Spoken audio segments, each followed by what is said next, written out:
Di antara catatan-catatan yang didokumentasikan oleh para ulama terkait dengan aspek pencarian guru yang baik dari pengalaman Imam Hasan al-Basri, dicantumkanlah kemudian oleh para ulama, dikutip oleh ulama setelahnya, dan Hadratus Syekh Muhammad Hashim bin Asy'ari mengambil satu bagian catatan itu, dituangkan dalam kitabnya, dan ini yang tadi kita bacakan. Apa kata Imam Al-Hasan al-Basri, sosok yang diasuh oleh istri Nabi sallallahu alaihi wasallam, sosok yang diasuh oleh para sahabat, didoakan oleh para sahabat, didoakan oleh Umar bin Khattab radhiyallahu taala anhu. Di antara wasiat atau pesan kuat beliau bagi para penuntut ilmu yang ingin mencari guru, perhatikan kalimat berikut.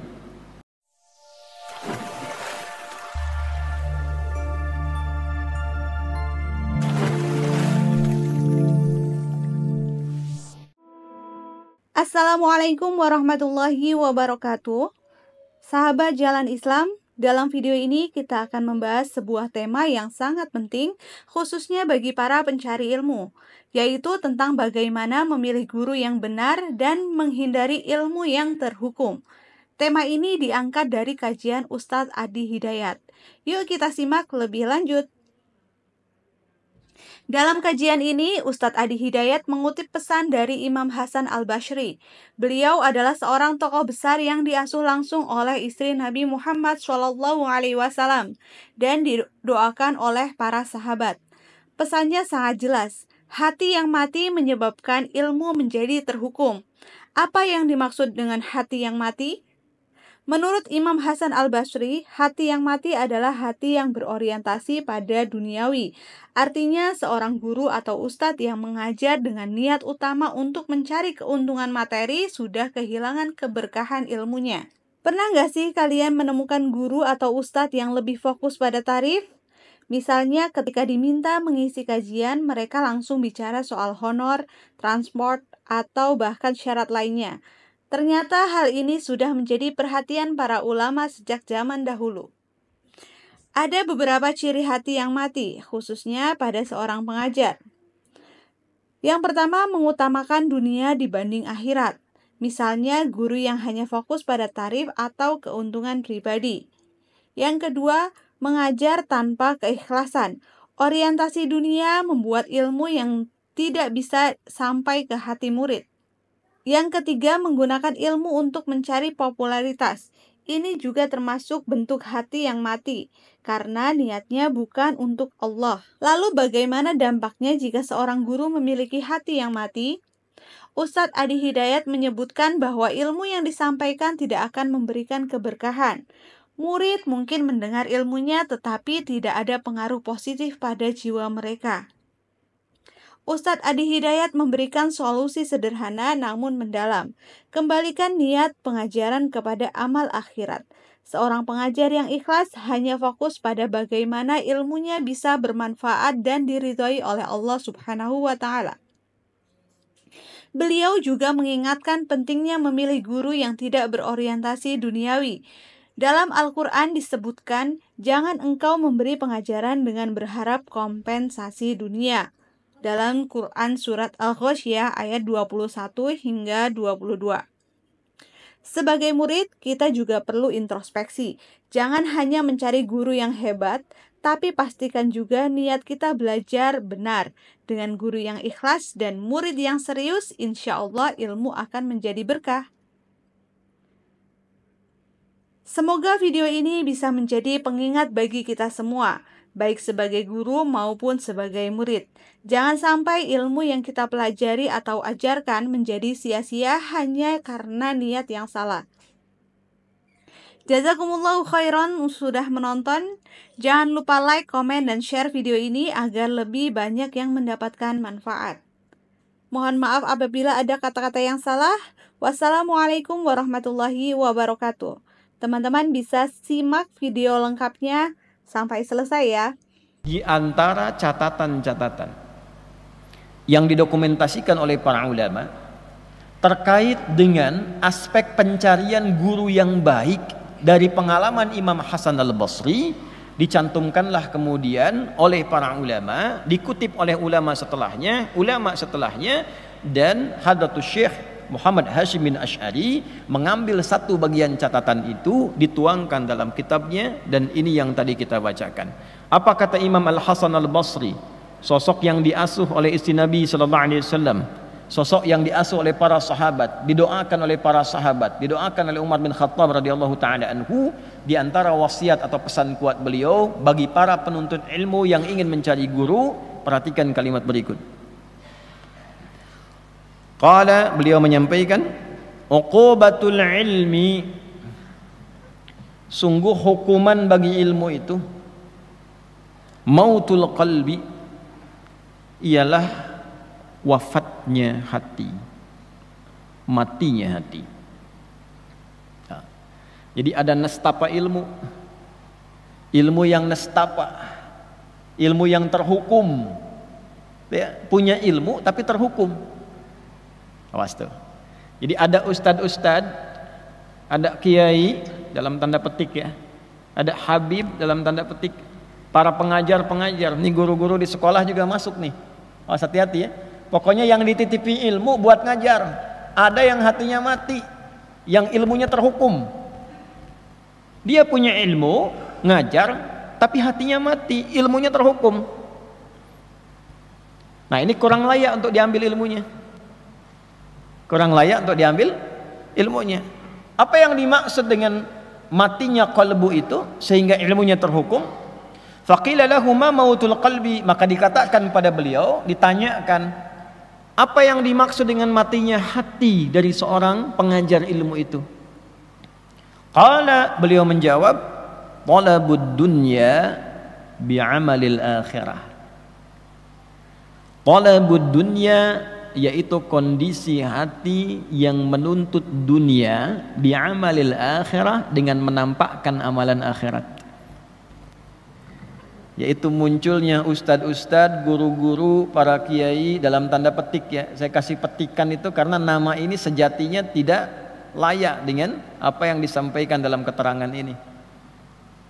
Ya, para ustad, para guru, para habib, para kiai, misal dalam tanda petik mautul qalbi, yang hatinya mati, ilmunya terhukum karena ternyata orientasi mengajarnya itu bukan mencari akhirat, menuntut dunia. Cuma yang ditampakkan amalan akhirat. Kayaknya ngajar Quran, tapi ternyata yang dicari tarifnya. Ustadz, ini nanti mau ada akad nikah nih, bisa nggak Ustadz ngaji? Boleh, ya. Cuma asal tahu aja ya, saya kan berangkat dari situ, ya, ada bensinnya. Jam sekian kan saya nggak sarapan juga lah, gitu ya, 2 digit lah. Udah pakai begitu tuh. Ini mautul qalbi nih. Ya. Nanti ngajinya cuman kedengaran suara gelombang-gelombangnya aja tuh. Echonya tinggi, naik turun, naik turun, naik turun. Tapi yang dicari apa? Dunianya. Ya, tidak semua begitu. Ini cuma ditandai aja. Kalau ada yang begitu, hatinya mati. Maka nanti bacaannya nggak sampai ke jiwa. Apalagi ke pengantin. Ya, pengantin mikirnya cepat akad aja nanti tuh. Ya, sama.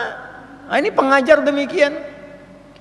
Jadi kalau di sekolah-sekolah Islam murid-muridnya tidak berkembang baik, coba cek gurunya. Coba cek gurunya. Cek pengelolanya, niatnya benar nggak bikin sekolah itu? Ada nama Islamnya loh, dihisab itu. Hisab di hari kiamat. Anaknya berislam nggak tuh anak didiknya?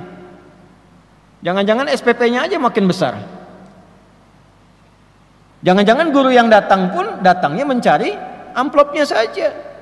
Ngajar di mana? Sekian, gajinya berapa? Sementara dia yakin rezeki sudah diatur oleh Allah.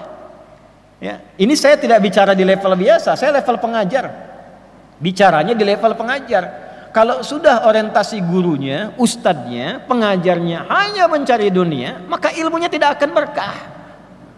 Itu yang tidak memberikan pengaruh ke hati, ke jiwa-jiwa anak didiknya. Coba cek sekolah itu. Sholatnya bagaimana anak-anak itu? Kenal Allah enggak? Ngajinya bagaimana? Jadi kalau ada perkembangan anak tidak seperti yang diharapkan, yang dicek pertama kali bukan keadaan anaknya. Yang pertama, coba bagaimana cara guru mengajarnya. Bagaimana niatnya. Ustadz juga sama di masjid-masjid ini. Ya. Coba lihat berapa keberkahan yang bisa diberikan oleh Allah kepada murid-muridnya. Salah satu yang harus penting untuk diupayakan adalah ini, mengembalikan niat kepada amal akhirah wa talabul akhirah. Ini. Nah, jadi kalau misalnya Anda menemukan orang-orang yang mengajar belum apa-apa bicaranya sudah dunia, itu hatinya sudah mati. Ilmunya terhukum. Bagaimana Anda bisa belajar dari sosok yang ilmunya pun terhukum? Hatinya mati. Tapi yang ditampilkan tuh performancenya seperti akhirat. Pakaiannya pakaian akhirat, bicaranya tentang akhirat. Padahal di hatinya pencarian dunia.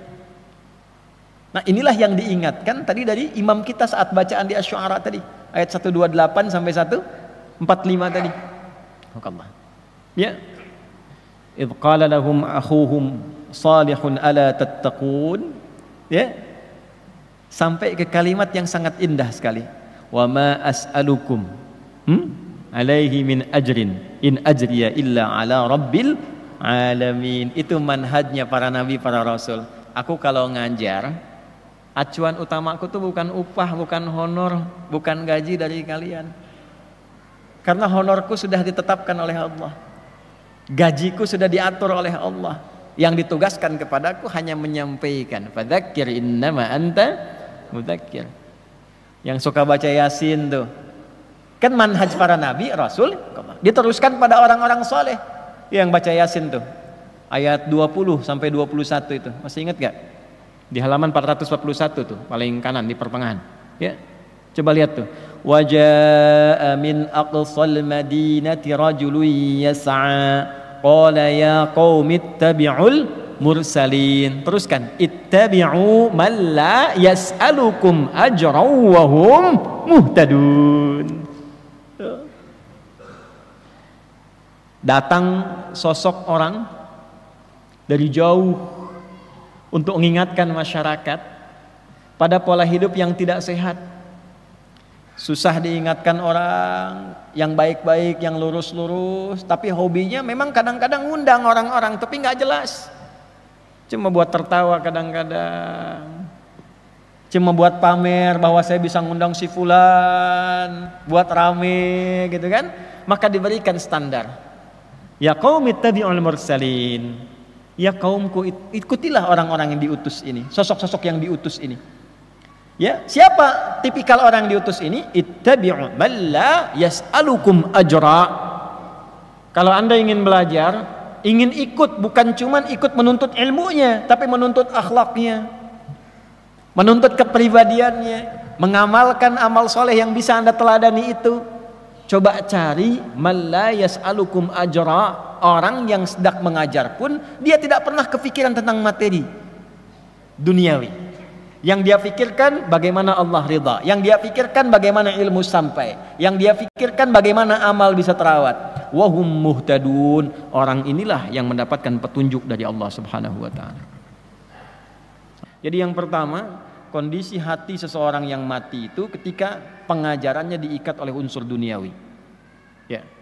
Bahasa tegasnya kalau dalam Quran tuh ginilah. Wala tamnun tastakthir. Jangan engkau berusaha memberi orang lain dengan pengajaranmu, dengan ilmu yang Allah titipkan padamu, dengan berharap kompensasi dunia yang dinilai olehmu lebih banyak. Tastakthir tuh minta lebih. Baru ngajar sekali udah minta naik gaji. Kan? Gajinya berapa? Datang, baru masuk, Pak, saya ngajar kan anak-anak gampang pahamnya tuh. Kalau besok nggak naik gaji saya nggak mau saya ngajar lagi. Wala tamnun tastakthir. Itu hal yang pertama.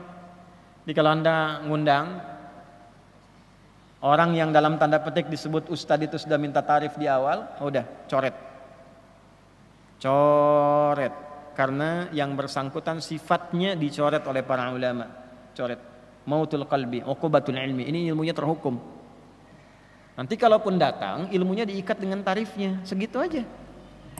Anda bisa ketawa saat itu, tenang saat itu. Habis itu muncul lagi masalah, nggak selesai jadi solusi.